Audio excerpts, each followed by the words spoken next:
Hello साथियों, नमस्कार। Welcome back to our YouTube channel. साथियों, इस वीडियो के माध्यम से हम लोग जानने वाले हैं कि जो अभी भारत सरकार द्वारा जनगणना 2027 चल रहा है और जिसे हम लोग इंग्लिश में सेंसेक्स 2027 के नाम से भी जानते हैं।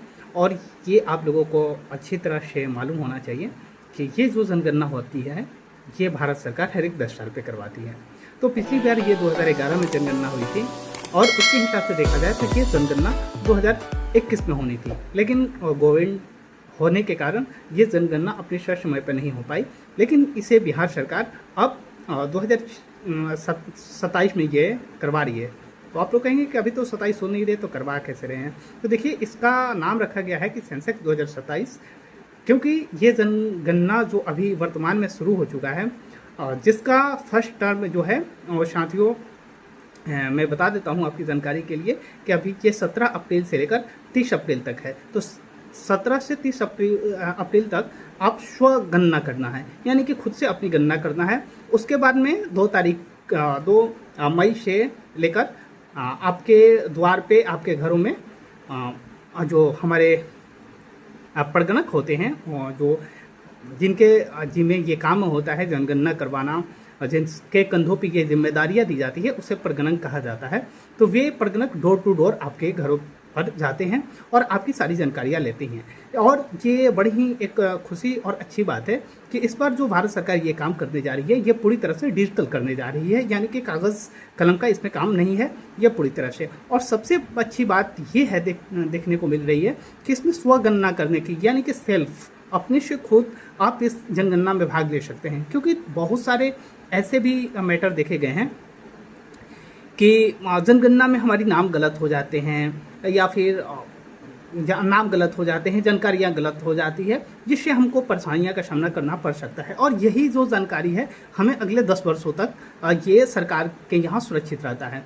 तो इसमें हम अपने से खुद जनगणना कर सकते हैं, जिससे कि गलती होने का चांस न के बराबर होता है और ये हम अपने मन से दे देते हैं। और इससे फ़ायदा ये भी होता है कि हम घर पर रहें या फिर न रहें, हमारी जनगणना हो जाती है। तो इस स्वगणना में, यानी कि कहें तो सेंसेक्स 2027 में हम अपनी कैसे भागीदारी दे सकते हैं, इसको हम पूरी तरह से आपको बताने वाले हैं। आपको थोड़ा धैर्यपूर्वक इस वीडियो को देखिएगा, इसके बाद में आपको पूरा तरह से क्लियर हो जाएगा और बहुत ही आसान है। और इसका जो लिंक है मैं आपको इसके डिस्क्रिप्शन बॉक्स में डाल दूंगा, आप वहां से जाइएगा, उस लिंक पे जाइएगा और खोलने के बाद में ये पूरा का पूरा प्रोसेस, ये वीडियो को देख लीजिएगा आप, और आप बहुत ही भली बातें कर लीजिएगा। और उसके बाद में एक आईडी नंबर मिलेगा आपको, वो आईडी नंबर आपको रख लेना है सुरक्षित अपने पास। और जब भी जो भी कर्मी आपके द्वार तक पहुंचेंगे उनको आप उसे प्रोवाइड करवा दीजिएगा। बस इतना ही काम करना है, उसके बाद में आपकी गणना हो जाएगी। और हो सके तो आप लोग सरकार को ज़्यादा से ज़्यादा इसमें सहयोग कीजिए। तो देर ना करते हुए चलते हैं इस वीडियो में। क्लिक करेंगे और उसके बाद में कुछ इस प्रकार से हमारे सामने पोर्टल खुलेगा, जिसके बाद में हम यहाँ पे अपने स्टेट को चूज़ करेंगे और यहाँ पे कैप्चा दिया हुआ है, इस कैप्चे को यहाँ पे फिल करेंगे। कैप्चे को फिल करने के बाद में आगे बढ़ेंगे तो हम यहाँ पे बिहार राज्य को चूज़ कर दिए हैं। और उसके बाद में हम यहाँ पे वेरीफाई एंड प्रोसीड पे जाएंगे।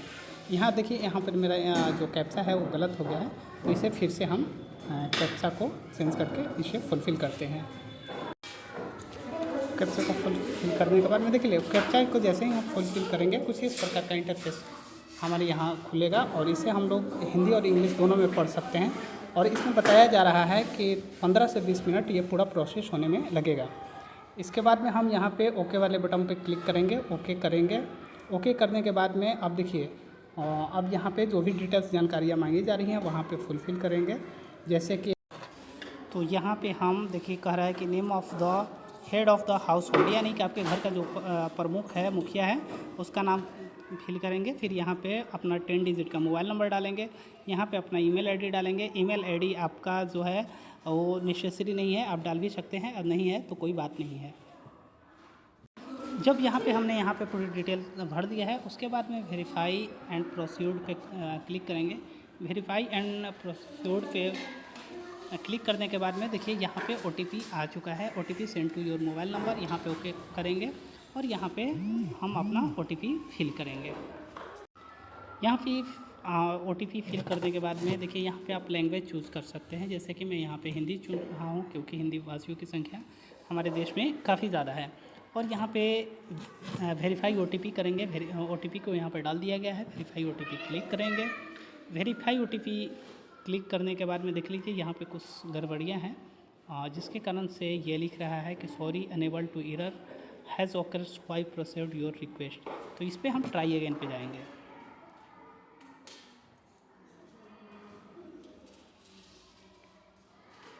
अब देखिए एक स्टेप मेरा पूरा हो चुका है। एक स्टेप पे पूरा होने के बाद में हम यहाँ पे अपना ज़िला चूज़ करेंगे। तो ज़िला मैं जैसे कि चूज़ कर देता हूँ भोजपुर। उसके बाद में आप अपना पिन नंबर डालेंगे। पिन नंबर डालने के बाद में देखिए आप यहाँ पे नगर, ग्राम, नगर, स्थान, हैमलेट, लैंडमार्क, तो यहाँ पे आप अपने विलेज का नाम डाल देंगे, जो कि मैं अब डाल देता हूँ। मैंने यहाँ पे नाम को डाल दिया है। उसके बाद में उस जगह खोजेंगे। अब देख लीजिए खोजने के जगह पे क्या होगा।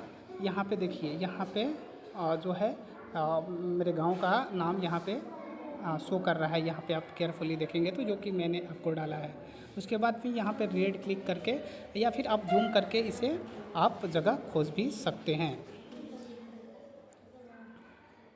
अब उसके बाद में देखिए यहाँ पे खोजे हो गया। खोजे के बाद में देखिए यहाँ पे सहेजे और आगे बढ़े पे जाएंगे, या फिर किसी प्रकार की गड़बड़ियाँ हो जाती हैं तो पुनः स्थापित पे भी आप जा सकते हैं। तो सहेजे और आगे बढ़े को क्लिक करने के बाद में कुछ इस प्रकार से इंटरफेस खुलेगा।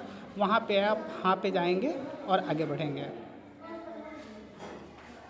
देखिए अब जो जनगणना का कार्य है आगे हमारा शुरू हो चुका है। तो देखिए अब यहाँ पे हम मेंशन करेंगे कि जनगणना मकान के फर्श का आपका कैसी है। तो जैसे मैं यहाँ पे भर देता हूँ पत्थर। उसके बाद में जनगणना मकान की दीवारें में प्रयुक्त कौन सी सामग्री का यूज़ की गई है तो उसे हम डाल देते हैं। जैसे में पक्की ईंट। उसके बाद में जनगणना में आपका छत किस प्रकार का है तो पत्थर जैसे है तो आप पत्थर डाल देंगे। पक्की ईंट है तो पक्की ईंट जो भी है वो आप डाल देंगे। जनगणना के मकान की स्थिति कैसी है, अच्छी है, रहने योग्य है, तो यहाँ पे जैसे हम डाल देते हैं कि रहने योग्य। उसके बाद में देखिए आप पीछे भी जा सकते हैं या फिर पुनः स्थापित भी कर सकते हैं। आगे बढ़ने के लिए सहेजें और आगे बढ़े पे क्लिक करेंगे और इसके बाद में आप यहाँ पे नहीं और हाँ में आएगा तो हाँ यहाँ पे क्लिक करेंगे। हाँ क्लिक करने के बाद में देखिए मेरा 3 स्टेप यहाँ पे पूरा हो चुका है। अभी 3 स्टेप हमारे बाकी हैं। तो इस परिवार में सामान्यतः रहने वाले कुल व्यक्तियों की संख्या कितनी है वो आप डाल देंगे। तो जैसा कि मैं डाल देता हूँ यहाँ पे परिवार के मुखिया का नाम यहाँ पे आप डालेंगे, जो कि ऑलरेडी फिल्ड किया हुआ है। अब आप अपनी भाषा में यहाँ पे लिख देंगे। तो मैं यहाँ टंकन कर देता हूँ।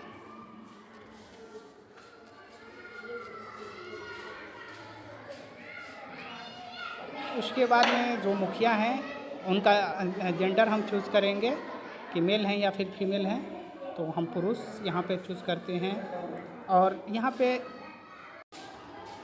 देखिए हम अपनी जाति को, अगर आप अनुसूचित जाति या फिर अनुसूचित जनजाति हैं तो उस पर क्लिक करेंगे, या फिर किसी अदर हैं तो आप उस पर टिक करेंगे। तो यहाँ पे मैं अन पे चला जाता हूँ। इस मकान की स्थिति कैसा है, ये आपका ना घर है या फिर आप किराए के मकान पे रहते हैं तो उस पर आप डालेंगे। तो अब रहने योग्य कमरों की संख्या आप डाल देंगे। तो जैसे मैं यहाँ पे मैंने 2 डाल दिया है। इस परिवार में रहने वाले विवाहित दंपतियों की संख्या कितनी है आप डाल देंगे। तो दंपति मतलब 2 लोगों को एक बोला जाता है, जो पति पत्नी या फिर लिव इन रिलेशनशिप में भी हो सकता है, उसे भी मान्यता दी गई है इस सेंसेक्स 2027 में। तो उसमें आप अपने हिसाब से डाल देंगे। तो जैसे मैं यहाँ पे मैं 1 डालता हूँ। फिर आप सहेजे और आगे बढ़े पर क्लिक करके आगे बढ़ेंगे और यहाँ पे फिर से हाँ करेंगे। हाँ करने के बाद में देखिए मेरा 4था स्टेप यहाँ पे पूरा हो चुका है। 2 स्टेप और बाकी है। अब जैसे में हम देखते हैं कि यहाँ पर पेयजल का मुख्य स्रोत हम लोगों का क्या है, तो मैं मार देता हूँ हैंडपम्प। उसके बाद में पेयजल आपका परिसर के अंदर है, बाहर है या फिर दूर है, वो चूज़ कर देंगे। प्रकाश का मुख्य स्रोत क्या है, बिजली, मिट्टी का तेल। तो हर जगह इस समय बिजली लगभग पहुँच गई है तो बिजली ही मारेंगे। शौचालय की उपलब्धता है कि नहीं है, हाँ तो इन तीनों में से कोई एक चूज़ करेंगे, और नहीं है तो खुले में मार देंगे।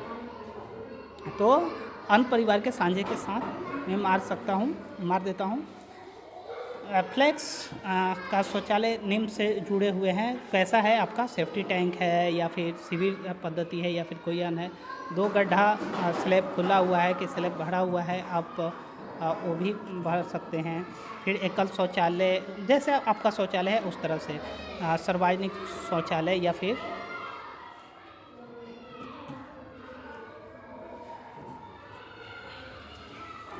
उसके बाद में आपका जो गंदे पानी की निकासी की नली है जो वो कैसी है, खुली हुई है कि ढकी हुई है, तो ये आप करेंगे।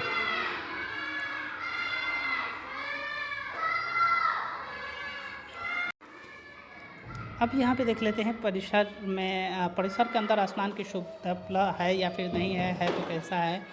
तो वो आप अपने हिसाब से, आपके घरों में कैसे खाना बनता है, वो एलपीजी कनेक्शन उपलब्ध है कि नहीं है।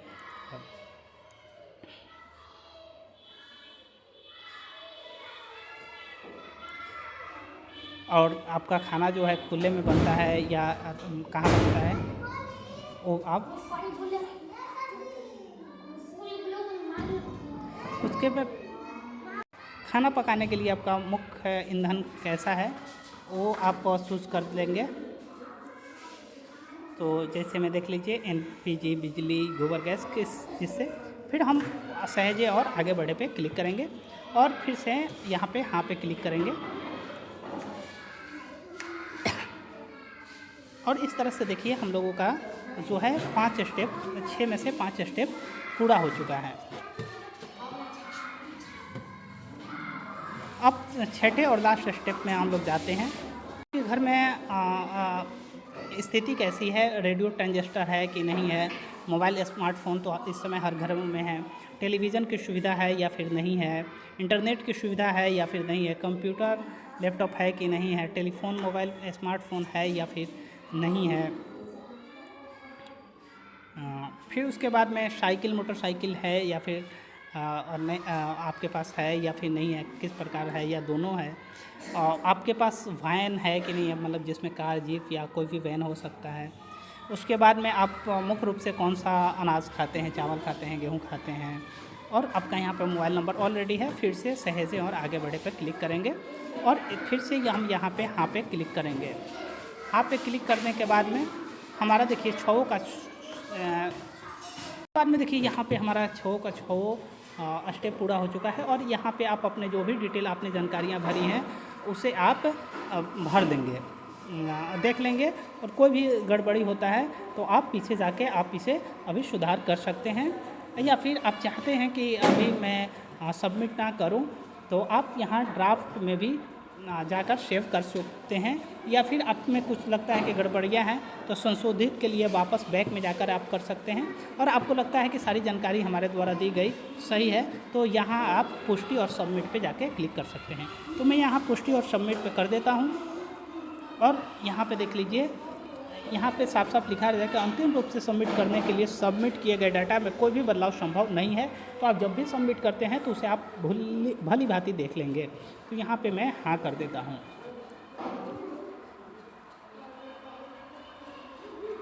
कुछ देर रुकेंगे और इस तरह से आपका सफलतापूर्वक सबमिट कर दिया गया है और अपना स्वगणना फॉर्म सफलतापूर्वक सबमिट हो गया है। और आपको एक आईडी मिल जाएगी जिसे आप भविष्य के लिए रख लेंगे। और आपके यहाँ जो भी प्रगणक आएंगे तो आप उनको आप बताइएगा कि हमने अपने से खुद से कर लिया है, या फिर वो खुद पूछेंगे कि आपने अपने से कर चुके हैं कि या फिर नहीं कर चुके हैं। अगर आप बताएंगे तो आपको वहाँ पे सिर्फ और सिर्फ ये नंबर, आईडी नंबर देना होगा, SID नंबर। उसके बाद में आपका जनगणना पूर्ण हो जाएगा और उनके यहाँ सबमिट कर दिया जाएगा।